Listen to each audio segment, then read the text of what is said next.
Yo, j'espère que ça va. Il fait très très chaud. Beaucoup de joie, hein, parce que là j'ai vécu 3 jours pépite. Alors, on va vite en parler parce qu'il y a tellement de choses qui se sont passées en 3 jours. Rassure-toi, ou tu peux m'envoyer déjà une pierre. On ne va pas parler du sujet que je t'ai dit qu'on allait parler aujourd'hui. Ça va être repoussé jusqu'à un temps défini parce que là, en fait, si tu veux, je vais être vraiment en bon état pour te parler de ce sujet-là parce que là, je suis ressorti de 3 jours compliqués. D'accord. En fait, dis-toi que quand je suis allé faire ma sortie longue, j'étais parti le dimanche matin. D'accord. Dimanche matin, tranquillou, même pas 1 heure après mon réveil, j'étais vraiment bien, tout ça. J'avais pas tant mangé que ça, mais j'étais quand même parti courir. Ça s'est bien passé, on a couru 1h15, vraiment pas totalement en aisance, mais voilà, on a apprécié notre moment, on a couru ailleurs, j'ai pas découvert les lieux, ça m'a un petit peu gonflé, malheureusement. Mais vraiment, c'était un beau coin, c'était une bonne activité à faire, même si dans la vidéo, on n'a pas l'impression que j'ai apprécié. J'étais pas genre hyper ravi, parce qu'en fait, la balade m'a saoulé. Et puis je me suis tapé des montées que j'ai jamais fait ici, tu vois. Pardon, je bégaye, mais on comprendra après. J'ai fait des côtes, mais mec, en plus sur des allures rapides, sur des allures EF intenses. Je sais pas si tu vois ce que je veux dire, où il y a de la vitesse un peu plus élevée. Et du coup, bah, je me suis cramé, même si en vrai, étonnamment, j'avais des bonnes chevilles, sachant que la veille, je m'étais fait mal aux genoux. Pendant la course à pied, mes genoux ont tenu alors que je me suis pas échauffé. Et par contre, les chevilles très très fortes, en montée, en descente, pas de douleur, vraiment très à l'aise. Le cœur, bon, bah, il est monté en zone 4 et tout, mais ça, fallait s'en douter parce que quand tu es en vitesse EF intense et que tu dois faire une côte qui est littéralement comme ça, hein. Non, comme ça, je mytho pas, hein. Attends, peut-être. Attends, laisse-moi trouver, voilà. Ouais, bref, une côte dans ce genre-là, ouais, c'est sûr que ça te défonce ton cardio. Sans compter que si tu la descends, tu sais que tu vas la remonter parce qu'après, il y a la même, tu vois. Et ça, je l'ai fait 3 fois sur des descentes qui sont interminables. Quand je te dis interminable, franchement, c'était long. Bon, c'était pas pire que lorsque j'ai fait le Puy de Les Solas. Oh là, c'était mais fou, interminable. J'étais en mode, mais quand est-ce que ça se termine en fait? Ou Puy de la Vache, un des deux. Il y en a un, j'ai cru que j'allais claquer. J'avais trop mal à mes genoux. En plus, j'étais à 2 doigts de mourir parce que c'était de la neige et que j'avais pas de chaussures adaptées. Mais ça, c'était une autre époque. Voilà, c'était pas la dernière séance. Mais voilà, c'est dans une des vidéos du tout début de ma chaîne. Enfin bref, quand je pars en randonnée. Et donc, vraiment, ça s'est bien passé le matin, tout ça, j'étais heureux. Vient le midi, bah, je mange et tout ça, je me lave, tu sais, je me mets bien. Vraiment, là, j'étais encore en bonne forme. Je savais bien que dès le matin, quand je me suis réveillé, j'avais un petit mal de gorge naissant. Je me suis dit, avec un peu de chance, ça peut se résoudre. Finalement, ça s'est empiré heure après heure, sans compter mal de crâne qui commence à arriver, sinus pris. Vraiment, je commençais pas bien. Je suis, oulala, euh, il fait une température de zinzin, pas de couverture nuageuse, pas de couverture tout court au-dessus de notre tête, ce qui fait que tu te tapes le cagnard pendant une journée complète. Parce que du matin au soir, moi j'étais sous le soleil. Donc vraiment, c'était très dur. Jusqu'à minuit, parce que l'événement il se terminait à minuit. Et à minuit, j'étais en train de faire une syncope, j'étais en train de crever. J'avais très très faim parce que le midi, j'ai mangé qu'un sandwich comme un clochard. Et alors que j'aurais pu manger bien plus, mais j'avais peur d'avoir des problèmes d'estomac, j'ai déjà parlé de ça. Et du coup, par sécurité, j'ai pas mangé beaucoup. Et bah, je regrette, parce que j'aurais dû manger un peu plus. J'aurais dû manger un peu plus. Dis-toi que pendant 3 jours, je suis pas allé aux chiottes. Là, et là, dis-toi que c'est un record exceptionnel, parce que normalement, j'y vais 1 à 2 fois par jour, quoi. Moi, c'est un trône, tu vois. Il est en bloc. C'est un bloc doré, mon chiotte. C'est un vrai trône, quoi. Moi, je lui porte beaucoup de respect. Voilà, je lui dis bonjour plusieurs fois dans la journée. Bah là, pendant 3 jours, non. Ça veut dire, c'est pour te montrer à quel point j'étais vraiment sous-alimenté. Et même ça s'est, je pense, entendu ma façon de parler parce que, bon, peut-être que j'ai coupé plusieurs rushs, mais quand je parlais déjà, j'y arrivais pas. Chaque fois, j'étais obligé de reprendre mes phrases parce que j'avais pas assez de lucidité, je pense, le matin. Sans m'en rendre compte, j'avais pas assez de lucidité. Même moi, je me suis dit: «Ah, j'ai peut-être un peu mal dormi, tout ça». Mais ça vient pas de là, ou c'est pas la fatigue, c'est juste que j'étais pas alimenté le matin. Et du coup, le soir à minuit, événement qui se termine, j'avais pas prévu de dormir de nouveau dans ma voiture parce que oui, j'ai dormi dans ma voiture, ça oublié. Mais j'avais pas envie de redormir dans ma voiture parce que j'avais oublié ma couette. Donc la première nuit a été très dure. J'ai utilisé mon sac à dos en tant que couverture. Déjà, je suis parti, déjà à l'événement, j'étais en mode, j'ai tout pris, mais je suis sûr que j'ai oublié un truc. Après 45 minutes de route, je m'aperçois que j'ai pas ma couette. J'ai pas ma couette. Et j'ai pas mon coussin non plus. Bon, après, le coussin, on s'en fout un peu. Au pire, tu mets un t-shirt en boule, ça te fait un coussin. Enfin bref, t'as pas besoin non plus de. Il y a bien des gens qui utilisent des branches d'arbres en tant que coussin. Donc je me dis, t-shirt replié, c'est pas si grave que ça. Bref, ça faisait déjà 45 minutes que je roulais. Je me suis dit, flemme de faire demi-tour, c'est mort. Je continue. Et vu les températures qu'ils ont annoncées, genre plus de 30 degrés, en tout cas en ressenti, et même littéralement, je me suis dit peut-être que la nuit, elle va être à, comme chez moi, tu sais, genre la nuit, elle va être à 19, 18, voire presque 20 degrés. Donc je devrais pas trop avoir froid dans la voiture. Mais que nenni! Ah, j'ai crevé, quoi. Vraiment, j'ai littéralement crevé de froid. À un moment donné, dans la nuit, je me suis réveillé, je me suis dit, oh là, il fait froid. J'ai réussi à me rendormir. Et un peu plus tard, je me suis réveillé parce que je me suis réveillé au moins 10 fois. Et là, je fais, ouais, il fait vraiment trop froid là. Il fait vraiment froid, il faut que je trouve un truc parce que vraiment, j'avais froid au corps. J'étais en train de trembler dans tous les sens. J'ai dit, je vais pas passer la nuit. Et j'ai dit, il faut que je prenne un truc, j'ai pas ma couette. J'avais pas un t-shirt, ça m'aurait pas vraiment, je pense, retenu du froid. Du coup, le seul truc qui était assez épais, proche de moi, souple, sans que ça me fasse mal, c'était mon sac à dos. Donc j'ai pris mon sac à dos, je l'ai foutu sur mon ventre parce que j'étais en boule.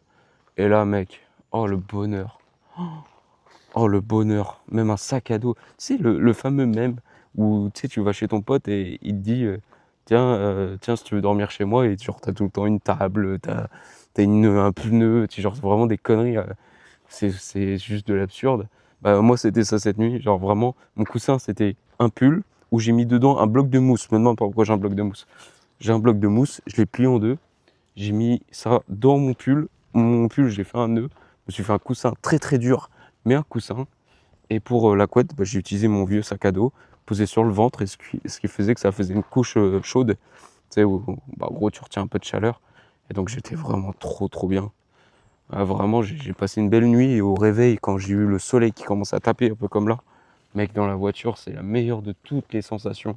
Vraiment, c'est fou. J'ai adoré. Vraiment, j'ai adoré. Donc j'ai grave kiffé mon week-end. Par contre, le lundi, j'étais mort. Mal de crâne. Énorme mal de crâne, hein, pour le coup. J'ai cru que j'avais les tempes qui sortaient de mon crâne. Déjà que mon crâne est déjà prohibi. Bref, il est énorme.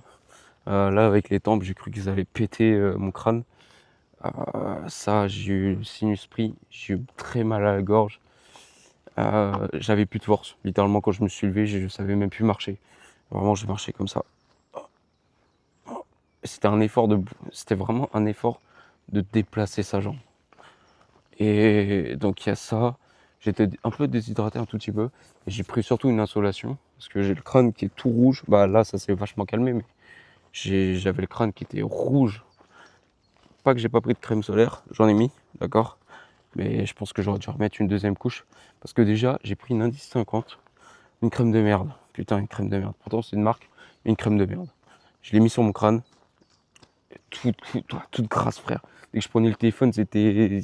Ah putain, j'ai l'impression d'avoir une sorte de paraffine sur les doigts ou de la vaseline sur les doigts. Après, tu prenais, ça fait. Alors c'était horrible. J'avais ça sur tout mon corps, j'avais l'impression d'être tout luisant, d'avoir de l'huile pour bébé. Laisse tomber, c'était horrible.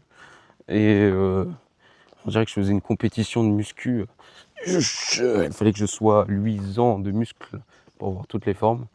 Sachant que là, du coup, je commence à être un tout petit peu bronzé. Ça, je sais pas si ça se voit, mais je commence à être un tout petit peu bronzé. Donc forcément, le combo des deux, t'avais l'impression que je faisais une compétition de bodybuilding. C'est très, très sexy tout ça. Et, et voilà, j'étais vraiment pas bien lundi. Surtout que là, ils annoncent une semaine que de canicule. On a plus de 30 degrés. Nous, en Bretagne, on n'est pas habitués, d'accord. Moi, ça me dérange pas. Tu vois, là, je suis un peu en kiffance. Tu vois, ça me dérange pas. Mais par contre, quand tu es malade et que tu pas une seule narine qui est débouchée, oui, là, c'est relou. Là, vraiment, tu souffres. Mais là, mec, j'étais dans le canapé comme ça, sans bouger, parce que je pouvais pas bouger littéralement. Je me suis juste nourri, mais j'ai vraiment beaucoup mangé. Pas allé une seule fois aux toilettes, bizarrement. Et j'ai commencé à retrouver mes forces dans les jambes le soir, après avoir mangé 2 fois. J'ai commencé à retrouver un peu d'énergie, j'ai bu un tout petit peu. Et qu'est-ce que je te dis? Bah du coup, j'étais dans le canapé comme ça, en train de suer, mais à grosses gouttes, frère, c'était horrible. Vraiment pas un lendemain, heureusement d'ailleurs que c'est férié, nous, le lendemain que je bossais pas, heureusement pour moi. Il y en a beaucoup qui bossent le lendemain, bah là franchement j'aurais pas assuré. Autant je vais au boulot quand je suis malade, là j'y serais allé, mais juste euh, pas par obligation, mais par, comment on appelle ça? Par respect, voilà. Mais si mon patron me dit rentrer chez moi, en vrai j'aurais pas dit non, tu vois. Vraiment là j'étais une vieille merde, voilà c'est le terme, j'étais une merde, je pouvais pas avancer. Mais voilà, aujourd'hui ça va un peu mieux, j'ai la gorge un peu moins douloureuse. J'ai les narines qui commencent à se libérer depuis ce midi, ça heureusement. J'ai la gorge sèche, j'ai la voix qui des fois déraille un peu. Je sais pas si ça s'entend, mais je pense que ça s'entend un peu. Et du coup, j'ai profité pour voir un petit peu les vidéos qui sont sorties du week-end. Il y en a une qui m'a tapé à l'œil. Il y en a une qui m'a tapé à l'œil. Et en fait, j'avais à la fois envie de la regarder et à la fois pas envie de le regarder, tu vois. Parce que je me suis dit, c'est encore un documentaire, un film sur un youtubeur. Bon, en vrai, je m'en tape un peu, tu vois. Et en fait, je m'en fous de la vie des youtubeurs, de là où t'as commencé, même si c'est toujours intéressant, tu vois. Mais vas-y, pas envie. Et là, il y avait Seb Lafrite, mais je l'appellerai Seb, c'est plus simple. Il a sorti du coup son documentaire, ou plutôt son petit film 30, je crois qu'il s'appelle juste comme ça.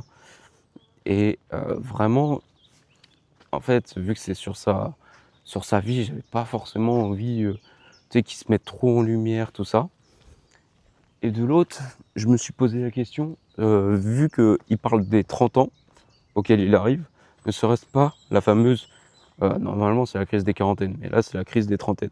Moi, je me dis tous les ans, en fait, tous les 10 ans, tu as une crise.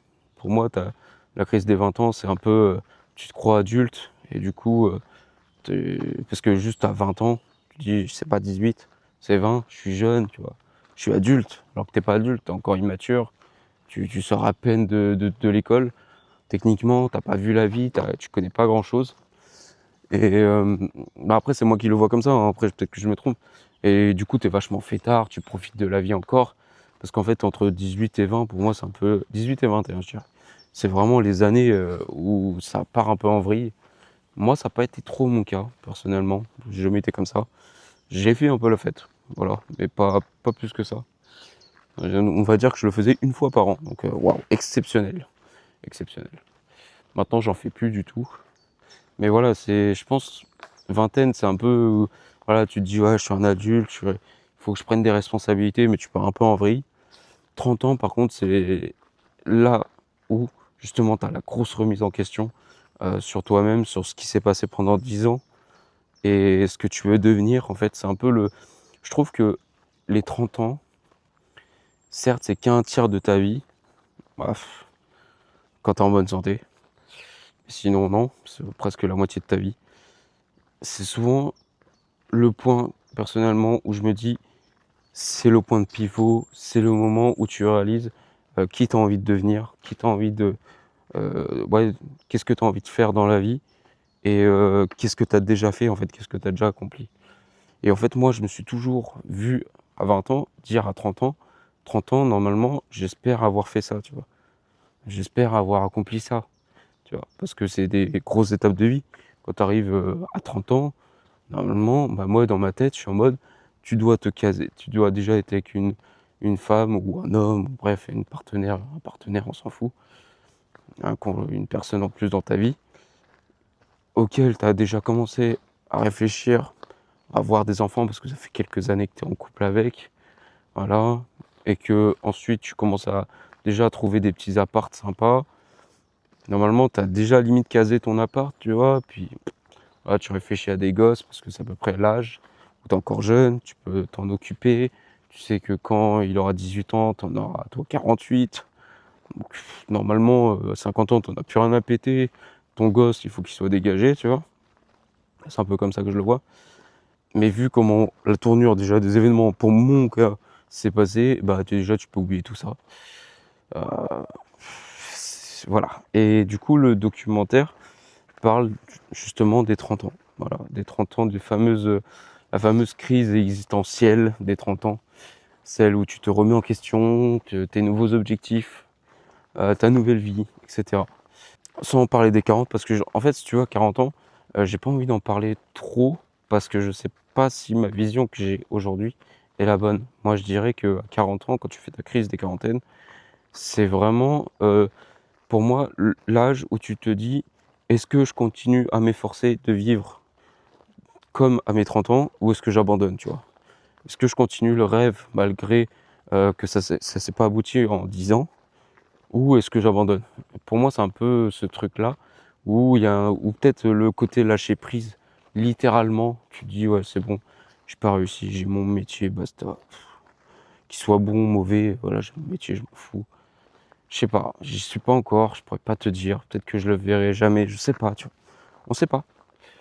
Donc, pour revenir un peu au documentaire, ça parle du coup d'un petit peu sa vie. Donc il retrace un peu sa vie. Et après, ou même pendant, il te parle un petit peu des questions qu'il a en tête, tout ça. Il repense à la vidéo qu'il a faite quand il avait 22 ans. Et tu vois qu'il réalise, en fait, à ce moment-là, dans la vidéo, qu'il n'a pas accompli tout ce qu'il avait demandé à 22 ans, tu vois. Et il était en mode, mais mec, qu'est-ce que je suis devenu, tu vois.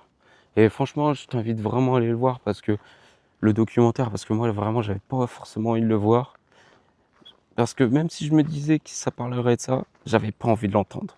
Parce que, comme je t'ai raconté ma vie, bah, une partie de ma vie où je t'ai parlé de mes objectifs, mes raisons, tout ça, bah, ça allait faire coïncidence et moi je savais que ça allait me faire chialer à mourir de partout, frère. J'ai- Quand j'ai regardé la vidéo, mec, ou madame, j'ai j'ai fondu en larmes, c'est normal. Franchement, je suis sûr que je regarde 10 fois la vidéo, 10 fois je chiale. Et ça a été dur, ça a été dur. Waouh, c'était vraiment très très dur. Parce que j'ai remis en question beaucoup de choses, encore une fois. C'est des questions que je me pose déjà, que je me suis déjà posées, et que je continue à faire d'ailleurs, et qui me font mal à mon esprit, qui me font mal à mon cœur, qui me font mal à tout. Et je me dis que, par exemple, si on devait comparer nos vies entre lui et moi, tu vois, lui, il a réussi à fabriquer son métier, il a réussi à avoir les fonds nécessaires pour vivre, heureusement, vivre heureux, ou trouver de passion. Il a trouvé sa passion, il a trouvé sa vocation, il peut en vivre, il est heureux là-dessus. Mais à côté de ça, bah, il est malheureux, tu vois, il y a un truc qui va pas. Et il sait pas pourquoi il fait tout ça. Enfin bref, il y a un truc qui cloche et qui va pas. Alors que à l'inverse, de mon côté, c'est je sais mon objectif de vie, tu vois. Lui, il l'a pas. Moi, j'ai mon objectif de vie, je sais quoi faire, je sais pourquoi je suis là, tu vois. Et mais par contre, j'ai pas les fonds, tu vois. À l'inverse de lui. Parce que j'ai pas assez bossé, parce que j'ai pas eu assez de conviction, parce que voilà, je suis pas assez entreprenant, tu vois. J'ai pas les bourses d'aller jusqu'au bout. Alors que lui, il a foncé tête baissée sans que on lui pose de mur ou qu'on lui manque de. Bah, je sais pas, tu vois. Alors que lui, il a foncé tête baissée dedans et il s'est pas posé de questions. Il s'est dit, c'est ma passion, c'est ce que je veux faire. Voilà, fonce, mec, vis ta vie. Et il est parti de rien et aujourd'hui, bah, il est heureux comme il est. En tout cas, il a la vie qu'il a, mais voilà. Donc franchement, je t'invite à aller voir, que tu aies plus ou moins de 30 ans. En fait, que tu aies plus que 30 ans, bah, tu vas te ressouvenir peut-être des questions que tu t'es posées aussi au même âge. Et si tu as 20 ans, bah, ça te permettra de voir ce que ça fait d'avoir 30 ans. Et ça te permettra toi aussi de te dire, ou plutôt de ne pas faire les mêmes erreurs. Peut-être d'avancer plus vite dans ta vie et pas attendre, genre te dire ouais, non, mais comme j'ai entendu déjà de la bouche de plusieurs jeunes, ouais, moi ça va, j'ai 18 ans, j'ai 20 ans, j'ai 21 ans, j'ai 22 ans, j'ai 25 ans. Ça y est, ça dépend des gens. Ouais, j'ai 25 ans, j'ai encore 5 ans devant moi, je suis large. Non, non, mec. Même moi, je me le suis dit en plus. Et j'ai dit, vas-y, j'ai 22 ans, je suis large. Il me reste 8 ans. Sauf que 6 ans après, c'est pas la même chose, hein. Il me reste 2 ans. Et t'as fait quoi ces 6 dernières années, juste pour rappel? Je me suis endetté, voilà. J'ai fait le chemin inverse. Vraiment, j'ai pris une voie qui était désaxée, mais très très fort. Vraiment, j'ai traversé une barrière, alors que forcément, il n'y avait pas besoin de traverser la barrière. Le chemin était droit, hein, mais je sais pas ce qui s'est passé. Je sais pas. C'est pour ça, si t'as 20 ans, ne te dis pas que t'as 20 ans. Dis-toi que t'as une vie, en fait. Tout simplement. Et aller faire la fête, c'est pas ça la vie, en fait. Ça te fait qu'un 1% de ta vie, la fête. Vraiment, il y a faire la fête et faire la fête. Moi, je sais faire la fête, mais pas, je fais pas la fête. C'est pas cette fête-là que je fais. Tu vois. Il y a d'autres manières de garder des souvenirs, d'ailleurs de meilleurs souvenirs, parce qu'en fait, moins t'en fais, et plus tu vas en garder. Et ça, c'est incroyable, parce que plus t'en fais, plus les gens vont te dire, ouais, tu te rappelles de cette fête-là, et tu vas faire, bah non, je me souviens plus, je me suis tellement collé de race, je m'en souviens même pas. Alors que les souvenirs, quand tu prends le temps de les faire, de les fabriquer, de les créer avec les gens que t'aimes, là tu t'en souviens. Et ça, c'est incroyable. Tu vois. Il y a d'autres manières de voir la vie. Peut-être que je me fausse. Je dis pas qu'on doit tous être pareils, hein, parce que ça marche pas comme ça. On est tous différents. Mais je souhaite à chacun de trouver son bonheur, vraiment. Et de, parce que pour moi, en fait, je vais pas faire le sujet parce que c'est trop long. Mais en gros, l'alcool pour moi ou même n'importe quelle drogue, c'est un signe de mal-être, tu vois, intérieurement. Quand je te parle de drogue, c'est alcool, clope, bien sûr, drogue pure, tu vois. Ça peut être aussi le sucre, ça peut être d'autres choses. Quand je te parle de ces drogues-là, je te parle vraiment que c'est un mal-être et que ça peut être néfaste pour toi à l'avenir. Voilà, c'est juste ça. Après, c'est des endroits où tu te mets pour te sentir bien. Et ça, je peux le concevoir, tu vois. Peut-être que tu n'as pas trouvé ta vocation qui permettrait de passer à autre chose et d'accepter ce qui te, voilà, ce qui te démange. C'est un travail qui est très dur parce qu'il faut avoir la force de ne pas écouter son ego, de ne pas être au service de son ego, mais très souvent c'est dur. Du coup, tu préfères te renfermer là-dedans parce que lui, ça le calme. Et toi, tu as ta dose de dopamine et ce qui fait taire un petit peu ton ego. Tu vois, genre vraiment, c'est de la merde. Vraiment, c'est de la merde. Il faut juste avoir les couilles de prendre sa vie en main et d'accepter ses problèmes, d'accepter ses défauts, d'accepter ses soucis, peu importe lesquels qui sont, et d'accepter tout ce qui t'arrive autour. Tu vois. C'est pas parce que il t'arrive un drame, qu'il te arrive un drame, qu'il te arrive un drame, que forcément c'est la fin du monde. Moi, j'ai entendu une phrase et franchement, ça m'a, un truc de ouf, ça m'a rentré dans le crâne. C'est dans le livre Respire, si je dis pas de bêtises, de Maud Ankawa. Elle disait que justement, alors je pourrais pas trop sortir la phrase parfaite. La vie te donne des défis dont elle sait très bien que tu es capable de les réaliser, de les traverser, tu vois, de les faire. Et moi, je trouve ça incroyable. Quand j'ai lu la phrase, je me suis dit, mais ouais, c'est une bonne mentalité de ouf. Voilà. Au pire, essaie de voir le bon côté des choses derrière tout ça. Alors, c'est pas, alors certes, il y a des drames qui sont vraiment tragiques et là, pour trouver le bon côté, je sais pas lequel que je peux te dire, mais voilà, essayez de voir autre chose que le mal. Peut-être que ça vous aidera. Voilà, c'était un petit peu si je pouvais te donner tout ça. Bon, écoute, nous, on va lancer vite fait la séance parce que j'ai plus de place dans mon téléphone. Je voulais te parler d'autres sujets, mais c'est mort. On parlera de ça la prochaine fois. Mais ouais, dommage. Allez, 3, 2, 1, c'est parti. 35 minutes, PPR, dans des allures que je souhaite. Parce que là, je suis censé courir entre 6,53 je crois et 7,3 je crois. Bon, un truc comme ça, bref. C'est minable, mais j'ai pas le choix. Mais je pense que je vais courir un peu plus vite. Autour des 6,30 je pense. Comme d'habitude, 6,34. C'est souvent mon allure qui ressort le plus. Donc on verra, sachant que là j'ai bien mangé. J'ai peur d'avoir mal au ventre. On verra ça. Allez, à tout de suite. Comme ça, il reste un peu de place dans mon téléphone pour plus tard. Bon mec, ça s'est bien passé. Je suis un peu épuisé, je t'avouerai, ouais, c'est clair. Je vais faire du coup rapide conclusion parce que comme je te dis, j'ai plus beaucoup de place dans mon téléphone. Donc ça s'est bien passé. Une envie d'aller aux toilettes du début à la fin, mais ça j'avais prévenu. En même temps, je sais pourquoi, j'ai tenté, mais bon voilà. Il fallait que je fasse l'expérience et malheureusement, bon, ça n'a pas marché. Tant pis, c'est la vie. C'était très dur, il y a eu des phases. Oulala, heureusement que j'ai été fort. Heureusement que j'ai été fort. Mais oui, non, en vrai, ça s'est bien passé. Pour le reste, ça aurait été une course de 1 heure. Je pense que je serais allé aux toilettes entre deux, mais là, c'était une petite course de 35 minutes. Donc ça l'a fait largement. Qu'est-ce que te dire? J'ai eu des petites douleurs au genou, mais bon, après, je me suis mal échauffé. À vrai dire, j'avais plein de moustiques qui étaient en train de me pomper mon sang, donc c'était un petit peu relou.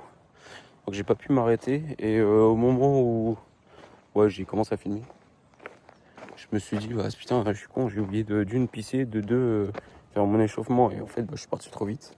Parce que vu que j'étais stressé par le fait que j'avais plus de place dans mon téléphone, bah, j'ai paniqué, j'ai fait n'importe quoi, je suis parti du coup sans m'échauffer. Bon, tant pis, c'est la vie, c'est comme ça. Un peu mal au genou, mais bon, je pense qu'avec une séance de renforcement, ça va le faire. J'ai pas peur non plus.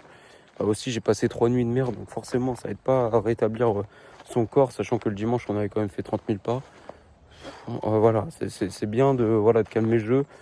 30 000 pas, sachant que j'en ai pas refait depuis 2 semaines au moins, 3 semaines, voire même plus. C'est pas mal, tu vois, genre vraiment doucement, sachant qu'en plus, le lendemain, j'ai eu de la chance. J'avais pas mal aux jambes, j'étais juste fatigué par le fait que j'ai pas assez mangé. Mais dans le principe, voilà, mes jambes étaient encore là. Donc tant mieux. Ah, écoute, sur ce, je te dis à la prochaine. La prochaine vidéo, on va parler de mes nouvelles chaussures, ou plutôt de mes anciennes chaussures. J'ai pas le choix que d'avoir ces chaussures de boulot pour courir, malheureusement. Tu comprendras. Et je voulais te parler d'un autre truc. Je sais pas si je vais m'en souvenir, mais on verra au moment venu. Sur ce, mon gars, bonne journée à toi. Moi, bon rétablissement. Et on se dit du coup à la prochaine. Ciao, ciao.